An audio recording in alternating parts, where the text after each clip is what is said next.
Ignition sequence start. 6, 5, 4, 3, 2, 1.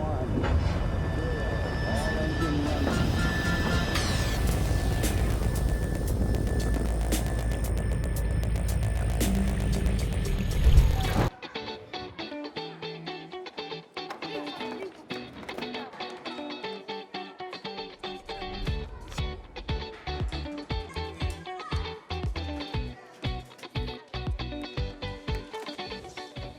За сайн уу найзуудаа. Сайн уу.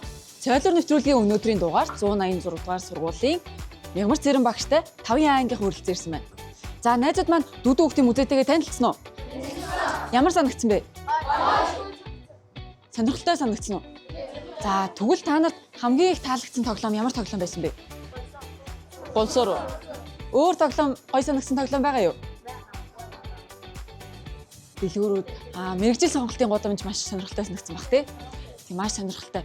За тэгвэл өнөөдөр найзуудаа бүр сонирхолтой зүйл хийж үзнэ. Одоо ямар үйлрэл болох гэж байгаа вэ? 100 болох гэж байгаа тий.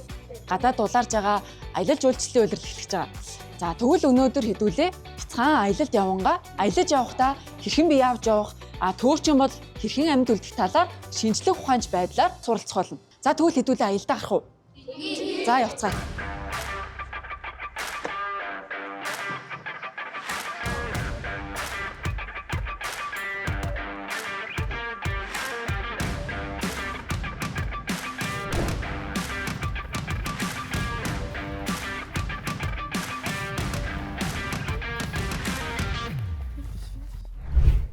За бүгдээрээ богд уулан дээр хүрээд ирлээ те.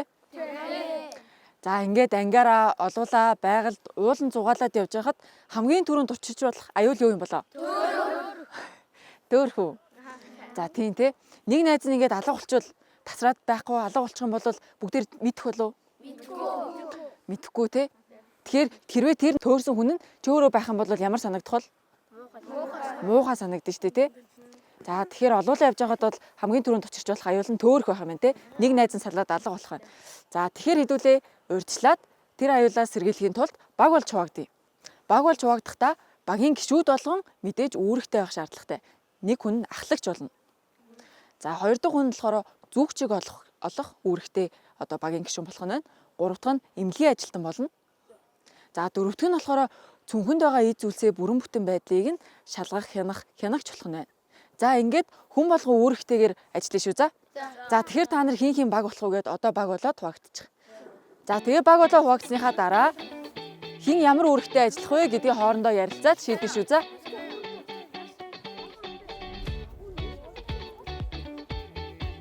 Бүхэн үүрэгтэй байх нь байна тийм ээ?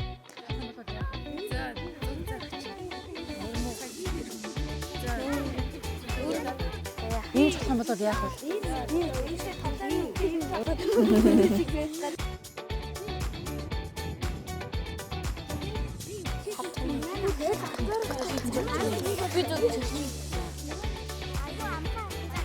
За бүгдээрээ хуваагдаад дууссан уу? За бүгдээрээ ямар үүрэг гүйцэтгэхээ ойлгосон тийм ээ? За тэгвэл одоо хянагч нар гараа өргөдөө. За хянагч нарын үүрэг юу вэ? Хянагчны үүрэг цүнхэнтэх юмаа шалгах, хүмүүсээ байна уу гэдгийг шалгах. Яг зөв те. Цүнхэн дотор байгаа эд зүйлс маань бүрэн бүтэн байна уу гэдгийг шалгана.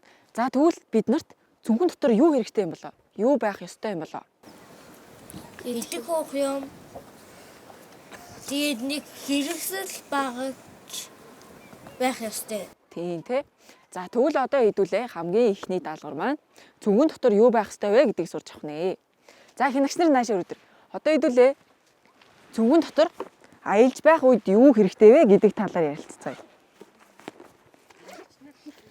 За дотор нь юу байх ёстой юм болоо гэдгийг одоо хэдүүлээ харцгаая.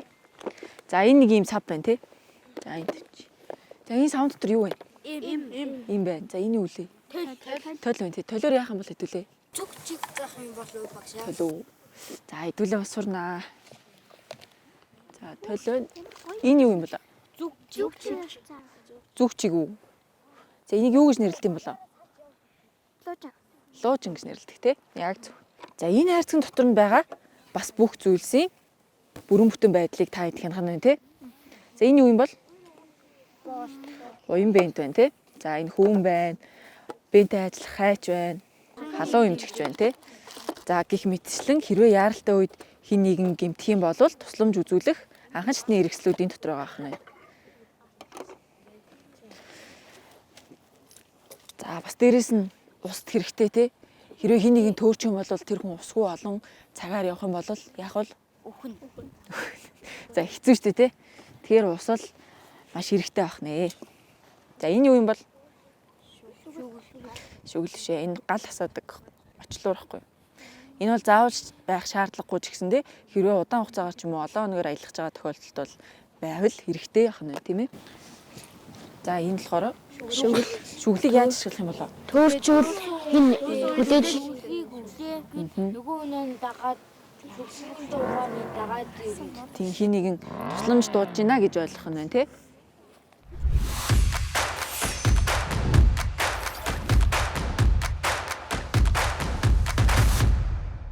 За найзуудаа энэ юу вэ?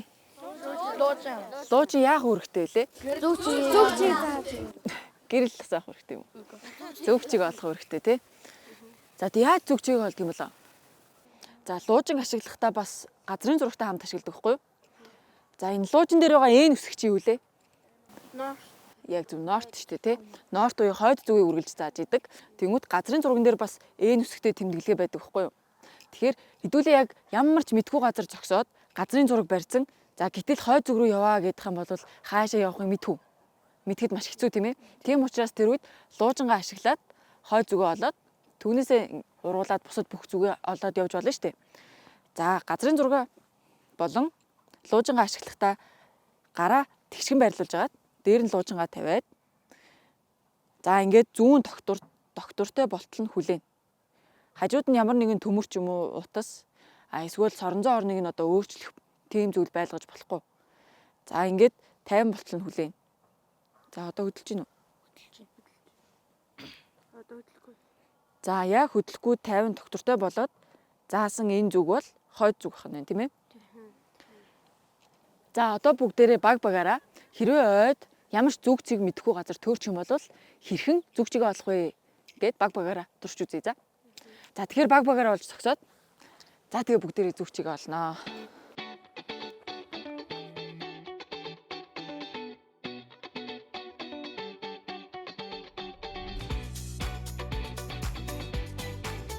За нэгдүгээр багийнханд баанд луужин өгсөн байгаа тийм ээ. Луужингаа ашиглаад нэг даалгаврыг биелүүлнэ. За тэр нь ямар даалгавар вэ гэхээр та нарын хэрэгцээ зүйлийг чинь хадгалсан цүнх байгаа тийм ээ. Тэр цүнхээ олж ичнэ. За олж ичихтэй болохоор луужингаа ашиглаад зүг чигээ олоод тэгээд очих хэрэгтэй шүү за. За одоо хэдүүлээ хойд зүг айл юм болоо. За тэргээ эхлээ ямар тааж луужингаа ашиглаад олох нь байна. За хойд зүгээ олсныхоо дараа түүнийг ашиглаад баруун зүгт байгаа моднуудын дунд 3 модны дунд цүнхийг нууцсан байгаа. Тэр цүнхийг олно шүү за. Чадныг жудж гинөө. Гэтгэлтэй байна. За тэгвэл даалгаварт орох уу? За тий. За юу болж байна? Олсон уу? За хойд зүгээл лээ. Хойд зүгт биш. За тийшээ. Тэгвэл баруун зүгээл үү? Биш. За хойд зүг рүүгээ хар зогсчоод ийшээ. баруунгаар гэхээр мөн үү? Зүг үү? Ийшээ. Яг ийшээ лээ. Яг урагшаарч үл юм. Яг зөв тий. Хойд зүг рүүгээ хар зогсож байгаа баруун руугаа явах юм бол эсрэгээр явчих нь шүү тийм ээ. Харин хойд зүгийн эсрэг тал руу буюу ямар зүг лээ? Урд зүг. Урагшаага хар зогсож байгаад баруунгараа өргөл энэ бол ямар зүг лээ? Баруун зүг болж чадсан шүү дээ тийм ээ. За тэгэхээр цүнх маань хаашаа байгаа гэсэн үг үү? Энд Тийшээ байх нь шүү дээ тий. За тэгвэл очиж одоо цүнхээ олъё.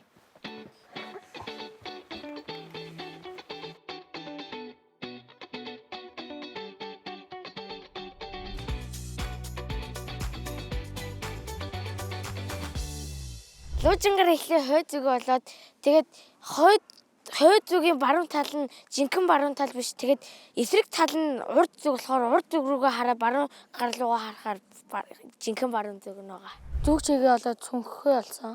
Луужингууд байхад бол зүг чигээ олох нь хэцүү байна.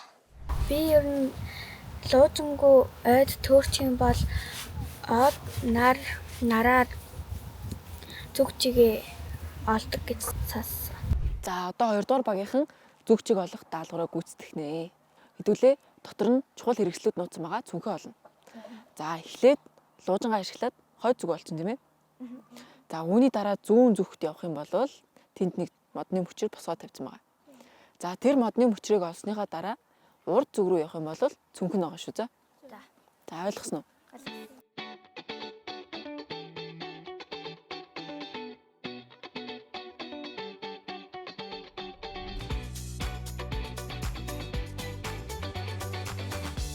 За хаашаа зааж хойд зүг. Хойд зүг үү? Үгүй Ийшээгээ зааж штэ тий. За энэ хойд зүг юм байна. За. За одоо хаашаа явна гэлээ? Хаана мөчөр босгоод тавьсан байгаа гэлээ? Зүүн талд тийм ээ. За тэгвэл зүүн зүг айл юм болоо? Ийшээ л ахтаа. Яагаад вэ? Уртл нь. Тийм уртл нь тий. Баруун нь гэхээр ийшээгээ зүүн Зүүн зүг. За яг зүг. За одоо олъё. Босгосон юу байгаа гэлээ? Модны мөчөр байгаа тийм ээ. Энд биш тий. За мөчрөө олчлоо. Одоо мөчрнөөс хаашаа илээ? Урд зүг рүү. За урд зүгөө олохын тулд дахиад луужингаа ашигланаа. За луужин хаашаа зааж юм? Ийшээ зааж юм. Тэгэхээр энэ зүг бол хойд зүг. За тэгвэл аль зүг урд гэсэн үг вэ? Хойд зүгийн эсрэг. За хойд зүгийн эсрэг урд зүг байна тийм ээ. За одоо хэдүүлээ тэгвэл явж цүнх маань байна уу үгүй юу хай тий. Энд зүг вэ? Энд биш тий. За хэдүүлээ цүнхээ амжилттай боллоо. Тэгэхээр луужинд бол итгэж болохоор юм байна тий. Болно. За луужингаа бүгдээрээ ашиглаж сурсан уу? Сурсан. За луужаа ашиглахад юу хамгийн чухал вэ? Хойд зүг. Хойд зүг чухал. Бас луужингаа тэнцвэртэй байлгах нь чухал шүү дээ тийм ээ. Дали газар тавих юм бол гараа далилгадах юм бол яах вэ? Хөдлөн. Тэгэхээр буруу заа. За тажууд нь төмөр юм уу, соронд ч юм уу, утсаа байрлал тавиадах юм бол яах вэ? Бас өөр тийш. Яагаад гэж юм бол? Соронцтой учраас луужингийн маань эргэн тойронд байгаа соронзон орон алдагдаад. За тэгээд луужингийн маань зүг ийшээ тийшээ хамаагүй заагаад байна тийм ээ. За тэгэхээр бүгдээрээ өнөөдөр луужинг амжилттай ашиглаад даалгавраа биелүүлээ цүнхөө олчлоо тий. Би өмнө луужин харж байгаагүй. Гэхдээ өнөөдрийн энэ сорилт нь үнэхээр сонирхолтой байлаа. Хойд зүгөө олчих юм бол бүх зүгүүдээ олох юм байна гэдгийг ойлгож авсан. Би багасаа луужин ашиглаж исэн. Өмнө нь ойж явж байхдаа ээж аваас нэг хэсэгхэн төрөөд надад бол германд жижигхэн луужин байдаг гэсэн тэрийг ашиглаад ээж аавыгаа болоод тэгээд манай ээж аав намайг тэрсэн. Өнөөдрийн хичээл үнэхээр их сонирхолтой байсан. Тэгээд луужингийн ингээд доктортой газар тавингууд яг нэг зүгтээ тогтонгууд тэр нь хойд зүг болоод тэгээд хойд зүгийнх нь эсрэг тал нь урд зүг болоод тэгээд цүнхээ олсон. Ер нь л луужин гэдэг багаас мэдчихсэн. Би хамгийн түрүүнд утаснаас эхэлж харж ирсэн. Тэгээд одоо зөвхөн өнөөдөр л ашиглаж үзэж байна.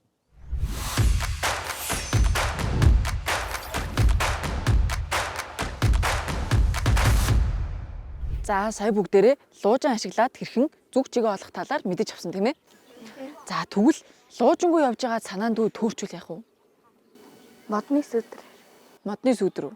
За модны сүдэр ашиглаж болно. Ойролцоогоор буюу баримжаагаар бас зүг чигээ олох зөндөө олон аргууд байт юм байна. За өвөл төөрчин бол цас хойд зүгөөсөө төрүүлж хайлж эхэлдэг гинэ. Тэгэхээр хойд зүгөөсөө төрүүлж хайлж байгаа юм чинь энэ тас хойд зүг байгаа маань гэж баримжаалж болох юм байна. За хэдүүлээ өнөөдөр тэр аргуудын нэгийг нь туршиж үзье. Нарыг ашиглаад зүг чигээ олж сурцгаая. За нар хаанаас манддаг вүлээ? Нар уу? Нар зүүн зүгээс манддаг шүү дээ. За хаашаа жаргадаг вүлээ? Баруун руу жаргадаг. За тэгвэл өнөөдөр хэдүүлээ тэр зарчмыг нь ашиглаад зүг чигээ олох нэ. За хэдүүлэнд нь хэрэгтэй зөвлөх юм бол зүгээр модны мөчрийг газар ингээ босгоод байрлуулчихна. За тэгээд түүний туссан тусгалыг нь хэдүүлээ эхнээс өдрөгээд тэмдэглэжлээ. За одоо 15-аас 20 минут хүлээгээд нар мэдээж хөдөлж байгаа юм чинь сүүдэр маань ч ихсэг хөдлөн тийм үү. Тэгэхээр тэр хэсгийг нь 2 дахь зураасаа гээд тэмдэглэнэ. За одоо хэдүүлээ эхнийхээ зураасыг тэмдэглэсэн учраас 15-аас 20 минут хүлээх нь байна.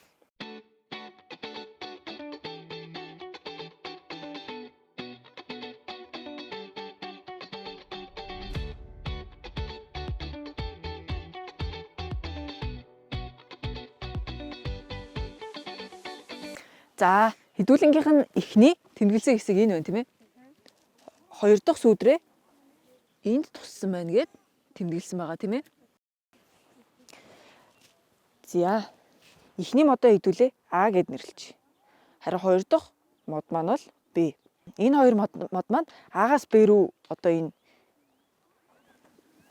энд ийм зураас гарч ирж байгааз А-гаас Б рүү чиглэлтэй энэ зураас бол баруунаас зүүн гэд хэдүүлээ дотроо төсөөлчихье. За одоо Б цэг рүүгээ харж зогсоод хойд зүг, урд зүг, зүүн, баруун гэж ойролцоогоор тодорхойлж болдог байна. Гэхдээ энэ 100% яг энэ луужингаар заасан юм шиг үнэн гардаггүй. Гэхдээ үнэхээр төөрцөн яаралтай тохиолдолд бол энэ аргыг хэрэглээд ойролцоогоор зүг чигээ олж болно. Өнөөдөр бид луужингүй үед нарны сүдрийг ашиглан зүг чигээ хэрхэн олох тухай сонирхолтой туршилт хийж үзлээ. Дахиад маш энгийнээр тайлбарлаж өгье. Эхлээд нар тусаж байгаа газраа модны мөчөр зоон, сүүдрийнх нь үзүүрийг маш жижигхэн чулуугаар тэмдэглэнэ. Дараа нь 15 минут хүлээгээд сүүдрийн шинэ үзүүрийг дахин тэмдэглээрэй. Одоо эхний болон 2 дахь тэмдгийг шулуун шугамаар холбоно. Эхний тэмдэг нь баруун, харин 2 дахь тэмдэг нь зүүн зүгийг заана. Хэрвээ зүүн тишээ хараад зогсвол зүүн гар талд хойд зүг, баруун гар талд урд зүг байх болно. Хүүхдүүдээ луужингүй үедээ зүг чигээ олж чадхаар боллоо. Та нар аялал зугаалгаар явахдаа энэ аргыг туршиж үзээрэй. Сая сүүдрээр модоо тавиад 15 минутын дараа хойд зүгөө олж олно. 1 дахь сүүдрээ А цэг, 2 дахь сүүдрээ Б цэг гэж тэмдэглээд тэгээд Б цэг рүүгээ харж зогсоод хойд зүгээ олж болно.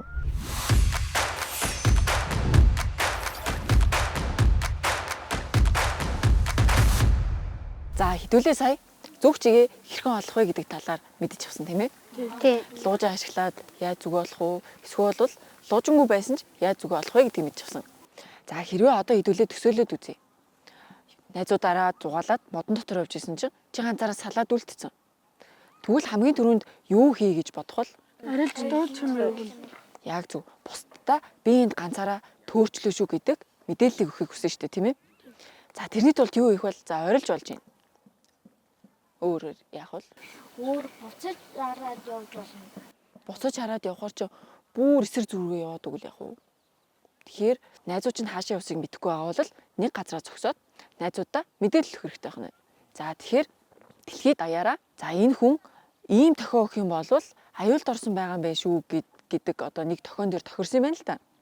Тэр нь болохоор хүн 3 удаа орилох ч юм уу. Эсвэл 3 удаа шүглдэх.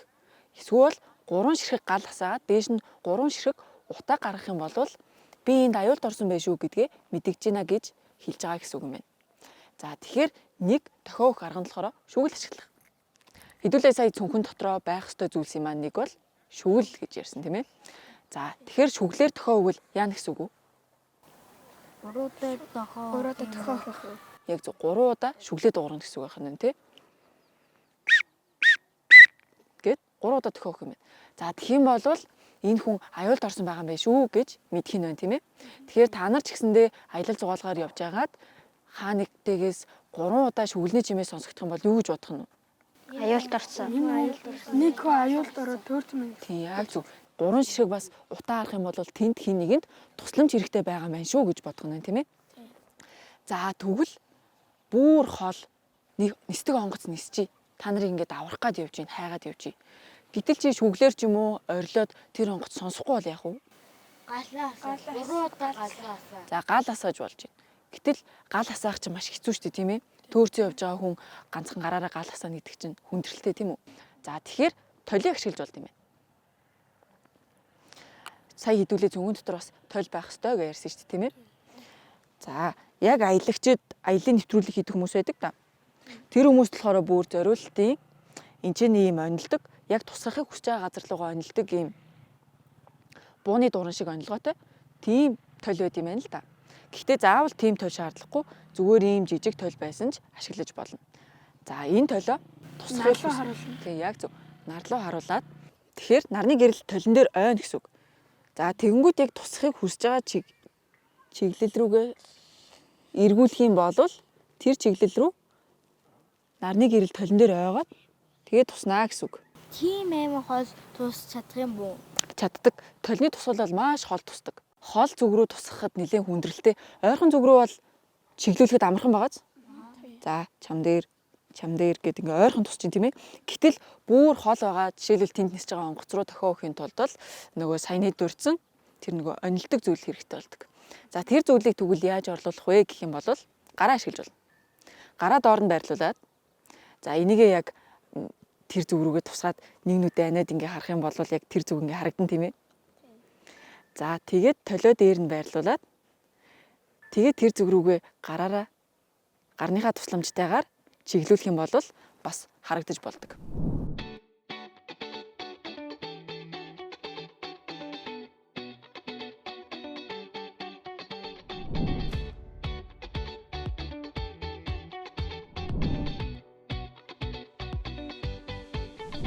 Болж гин үү? Болж байна. Болж гин те энд ингээ гэрлэнүүд харагдчихээн. За гараач сайн чиглүүлчих. Чи гараараа одоо яг хаан тусгамаараа тэр зүгөө харж тэр модон дээр хэлээд тусгаж үзье те.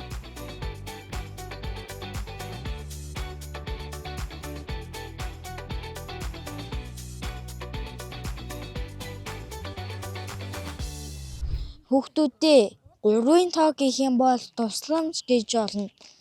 Яаж тусламж дуудах вэ гэх юм бол 3 гал насах ч юм уу, 3 хашрах ч юм уу, эсвэл 3 удаа шүглэж болно. Нарны тусгал төлөө харуулж агаад 3 удаа хөдлөх юм бол туслаарай гэсэн үг юм бэлээ. Хамгийн эрэгтэй юм нь лууж юм бэ шүү манайхаа. Ямар нэгэн газар явж байхад 3 удаа ямар нэгэн төхөө өгснөөр тэр хүн тусламж хүсэж байна гэдгийг ойлгож авсан. Би зуны амралтаар ингээ хөдөө гадаа явахдаа зүгэндээ заавалчгүй луужин тол тэгээ шүгэл эмний хайрцаг авч явахыг ойлгосон.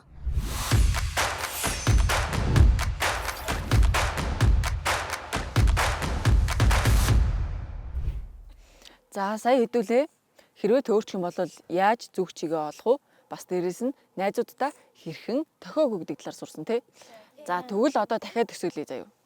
Бүр төөрөө зөндөө удацсан. Зүгэн дотор байсан ус маань дуусчлаа. Тэгвэл яах вэ? Бохор ашиглах. Бохор ус шууд ууж болох уу? Болохгүй. Ус гэдэг чинь маш чухал зүйл шүү дээ тий. Хүн усгүйгээр 1 хоног явах болов уу? Явахгүй. За явж чадах бах тий. Тусал Тэгээ нэгээс олон хоноод ирэх юм бол бүр хэцүү болно тийм ээ. Тий. Байгаль дээр байгаа усыг хэрхэн шөөж уух талаар сурцгаая. За ийм ус л байгаль дээр байгаа шүү дээ. Бороо ороод хадан дээр ч юм уу эсвэл өөр газар тогтцсон зөндөө олон шороо ч юм уу ургамал дотор нь орсон энэ усыг шууд ууж болох уу? Болохгүй. За уул яах вэ? Биенд муу тийм. Эрүүл мэнд хартай. Эрүүл мэндэд хортой. За энэ юу лээ? Марл. Биенд марл байна тий. За одоо хэдүүлээ энийг ашиглая. Үүний оронд болохоор зүгээр хувцаа ураад ч юм уу ашигласан ч болдог. За нуглаад нэг иймэрхүү хэлбэртэй болгочих юм. Одоо бохор услуг нь үзүүрийн Тийм. Бохор ус руугаа үзүүрийг хийгээд хоосон савнд байна. за хийхээхээ өмнө энэ хоёр талын ингэ норгоч. Хальт норгоч. За тэгээд нэг үзүүрийг нийшээ дүүрээд нөгөө үзүүрийг цэвэр усаа тусч авах сав руугаа хийчихнэ. За одоо ингэ доошоо тусч чинь тий. Арай дээр харагдаж чинь тий энэ уснаас. Бентээр маань дамжих замдаа бентэнд маань усан дотор байсан бохирдлууд нь үлдээд тэгээд бас тийм ч цэвэр биш гэсэндээ өмнөх уснаас маань арай дээр ус орж ийн тий. Сая ямар ч ус байхгүй байсан чинь одоо зөндөө их устай болсон байна тий. За хамгийн түрүүнд хэдүүлээ аягнуудаа яаж байрлуулсан байна гэдгийг хардаа. Яаж байрлуулсан бэ?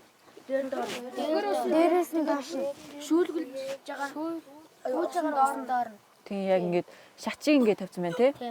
Тэгэхээр доош нь урсгаж тавина гэсэн үг нь байрлуулах та. Тэгэхээр хэдүүлээ дахиад нэг шүүчий. За энэ аяга маань арай намхан байгаа учраас доор нь чулуугаар тогтоогоод тэгэл байгаль төөрсөн юм чинь гар доорох бүхэл материалыг ашиглана шүү дээ тий. Зя ингэж. За ингээ хоёр дахь шүүж гинэ гэсэн үг шүү дээ тий. За тэгвэл даавуу яагаад шүүгээд байгаа юм болов? Даав уцаар хийдэг. Тэгээ утас нь бохрын шингийг аваа үлдчихэж байгаа. Шингэжиж байгаа гэж бодож байна уу? Даавуу материалууд чинь зөндөө олон утсыг ингээд аалзны тор шиг юм сүлжсэн юм шиг ийм байдаг те. Хувцаа бүр ингээ ойртуулаад тарах юм бол ингээ сүлжсэн юм шиг байгааз. За тэгэхээр энэ яг шүүлтүр шиг ажиллаад энэ дундуур маань хатуу болоод том биетэй зүйл бол гацаад үлдчихэв. Харин ус бол дундуур нь урсаа явчихна шүү дээ. За одоо харъя хэдүүлээ. Манай бохир устай байсан сав бараг усгүй болоод дотор нь зөвхөн бохир нь л үлдсэн байна тий. Харин хоёр дахь сав маань бараг л бүх ус нь ийшээгээ дамжиж орсон байна тий. Тийм. Зөндөө их ус орсон байна.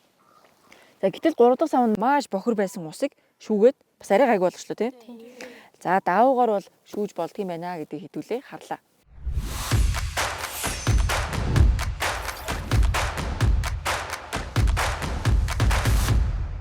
Соёлоор нэвтрүүлгийн өнөөдрийн дугаарт 186 дугаар сургуулийн 5-ын ангийнхан хүрэлцэн ирж хамтдаа бяцхан аялалд зөндөө олон зүйлийг сурч мэдлээ тийм ээ?